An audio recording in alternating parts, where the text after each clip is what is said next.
প্যান্ডোরামের সাথে ফাইট হতে পরবর্তী দিকে গিয়ে দেখা গেল এনার্জি তারা এখানে কিন্তু একটা ফাইট শুরু করে ফেলেছেন এবং তাদেরকেও এখানে কিন্তু এখন অ্যাটাক করতে আমরা এই মুহূর্তে দেখতে পাচ্ছি। ক্লাচ ক্রু তারা এখানে কিন্তু কাছাকাছি রয়েছেন। একটা পয়েন্ট অলরেডি কিন্তু এনার্জি স্পোর্টস এর প্লেয়াররা পেয়ে যান।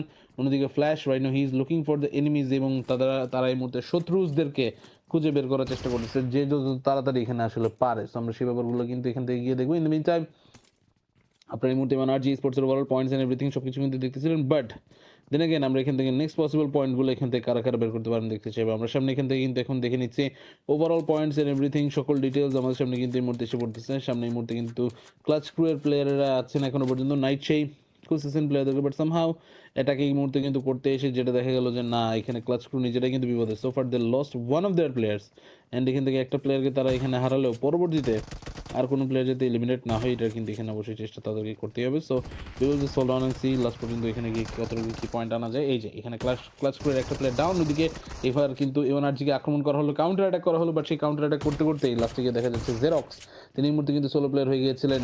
এইদিকে এনিমি টিমকে দেখা যাচ্ছিল but the feed is stuck for me, I can't see a thing.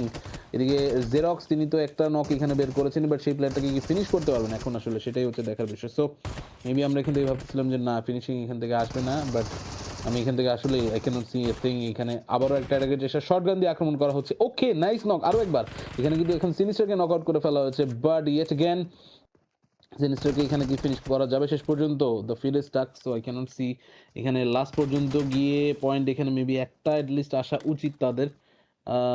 এখানে কিন্তু okay I guess it has been fixed now. Rowdy তিনি এখানে কিন্তু বেঁচে আছেন। দলের ২ টা প্লেয়ার এখান থেকে এখনো নকআউট। এখানে কিন্তু একা ফ্ল্যাশ আগেই এলিমিনেট হয়েছিল। সো ফ্ল্যাশকে এখানে আর সাপোর্ট দেওয়ার কোনোভাবে সম্ভব না। But Rowdy he is gonna be the clutch master and তিনি এখানে কিন্তু দলের মান-সম্মান, আশা ভরসা সবকিছু কিন্তু বাজে এখান থেকে হয়ে যেতে পারত, যেটাকে তিনি বাঁচিয়ে রেখেছেন। So yes it could have been really tough but somehow যেভাবে তারা আসলে পয়েন্টটাকে বাঁচিয়ে রেখেছেন এটা কিন্তু অবশ্যই ভালো ছিল বলা চলে। যাই হোক পরবর্তীতে আমরা এখান থেকে কিন্তু এখন আসলে হচ্ছে দেখে নিই। আমরা এখান থেকে কিন্তু এখন দেখতে পাচ্ছি এবার ক্লাচ করে এলিমিনেটেড ৪ টা পয়েন্ট এনার্জির কাছে কিন্তু চলে এসেছে। বাট এই ৪ টা পয়েন্ট আনতে গিয়ে তাদেরকে কিন্তু মধ্যে থেকে একটা প্লেয়ার হারাতে হয়েছে। So even though they tried their best but এখানে কিন্তু একটুর জন্য আসলে ফ্ল্যাশকে তাদের হারাতে হলো। বাট এইবার লুটপাট সেরে নিয়ে তারপরে কিন্তু বের